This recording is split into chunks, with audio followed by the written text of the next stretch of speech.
Hey guys, it's Nosh here. So, if you're a tenant or you're a landlord, chances are you've probably already gone through the topic of rent increase in some form or another. Perhaps you're a tenant and your landlord just increased your rent, and you might be thinking to yourself, this landlord's a greedy, money hungry SOB. Or perhaps you're a landlord, and what really started off as an attractive investment opportunity is slowly becoming more of an expense and less of a wealth building vehicle. We're going to explore both sides of this coin and address some of the important issues in regards to rent increase and rent control. So, with that being said, let's get started. Now, one thing that's going to play a deciding factor as to whether or not you increase rent is the geographical location of your rental property. For us in Canada, that would be province, and in America, you're talking about which state your rental property is located in. So, the geographical location of your rental property plays a key important role in deciding whether and how often you can increase rent.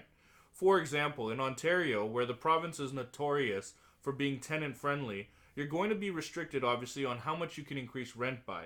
For many of the investors out there, you're likely already familiar that every year the province comes out and dictates exactly how much a landlord can increase rent by. So during the COVID pandemic, for example, the province stipulated that there was a 0% rent increase allowed by landlords. That's why today our government introduced legislation to freeze residential rent increases in 2021. This means your rent will not increase. I'm going to repeat that, will not increase between January 1st to December 31st of next year. However, in 2022, the province of Ontario allowed landlords to increase rent by a whopping 1.2%. Okay, to put that into perspective, if your rent was $1,000 a month, the province of Ontario allowed you to increase your rent by $12 a month. So, wow, break out the champagne bottles, drinks all around, let's go buy a mansion in Malibu. No, it doesn't work that way. But what you could do is smash that like and subscribe button.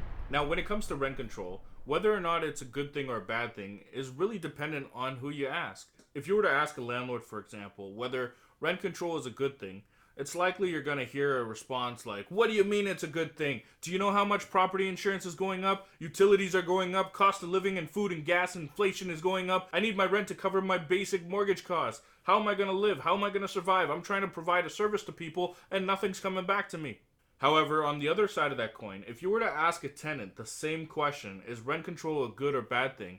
It's likely you're going to hear, absolutely. It stops greedy, money hungry landlords from just wanting to increase my rent through the roof. I never see them around anyways. They never come over to fix anything. I always have to repair everything myself. Now, unfortunately, they're not wrong. And I mean both tenants and landlords alike. But in this case, there are landlords that, because of the rent control, because of the increase in prices, any money that they put into the property is going to drive their costs up, which lowers their profit margin. If they're already in the hole, of course they're going to be shying away from pouring more money into a property that doesn't perform. But when you mix business with a person, that's still somebody's place where they live. That they still need running water, they still need a proper shower, they still need a running toilet. So it comes down to juggling for a landlord in that respect. What am I going to touch? If their cabinet is broken, they broke it. Am I really going to go back there and fix it that they might break it again?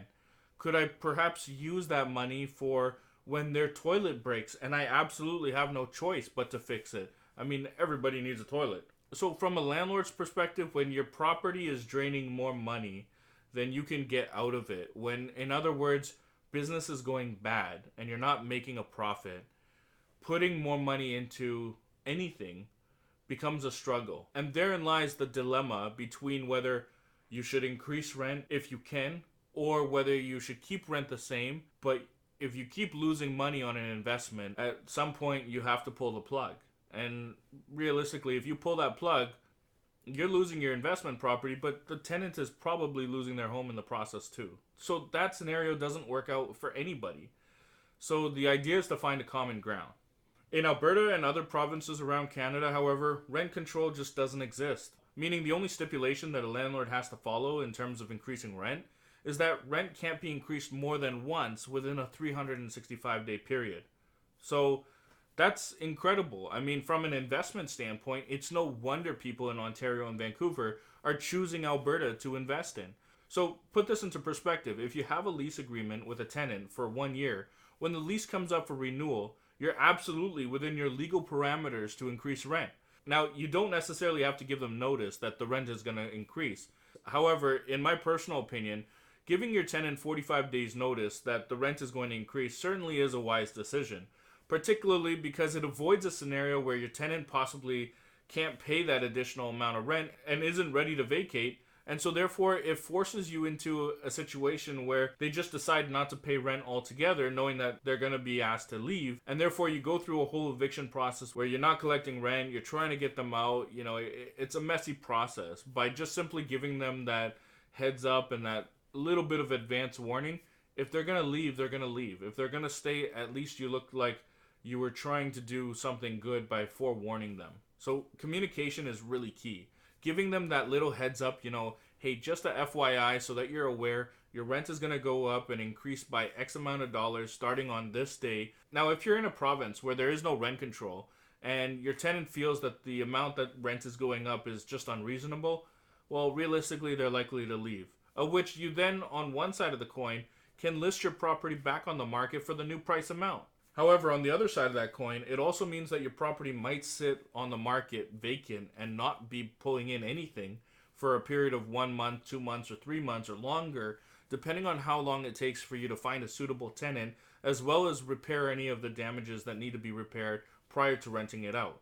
Now, trying not to go off topic too much here, in Alberta, we have something known as a security deposit. So, if repairs are required, you typically have roughly 1 month's worth of rent in order to make such appropriate repairs and notify the tenant accordingly. Now, the point I'm trying to make here is that even if your tenant decides to leave, you might actually still see a cost in tenant turnover, even if you have somebody to rent it out the following month. And something to note is that the security deposit can only be used to fix any potential damages that may have incurred by that tenant alone. So, if there were damages that existed before the tenant moved in, you can't use that tenant's security deposit to fix previous damages. It's only what that tenant incurred.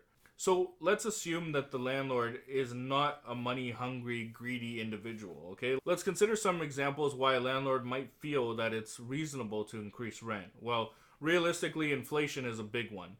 As the cost of everything goes up around us every year, the cost of living essentially becomes more expensive. If you don't increase the cost of rent at all, it means you're actually making less on your rental property than you did the previous year.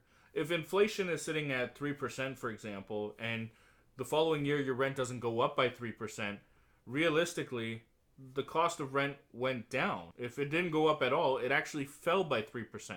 As the cost of utilities continue to rise, and the cost of gas driving to and from your properties or managing or dealing with issues that may arise, property management fees that might have gone up, as well as just keeping pace with the market rate, it's advisable for landlords to increase the rental rates even by a marginal amount every year. It also benefits the tenant. Why is that? Well, it avoids a scenario where the landlord hasn't increased rent for the last 2-3 years, for example, and all of a sudden 1 year he slaps a $200 rent increase per month on the tenant. I mean, no tenant is going to appreciate that. So it's often unexperienced or disorganized landlords who perhaps left money on the table and are now trying to play catch up who find themselves in these kind of positions. But if you gradually increase rent from $30 or $50 from 1 year over another, a tenant has to weigh out the cost factor associated with moving and consider the logistics, perhaps time off work, packing up their belongings and the logistical side of that, and perhaps just the psychological effect that it will have on their kids, etc.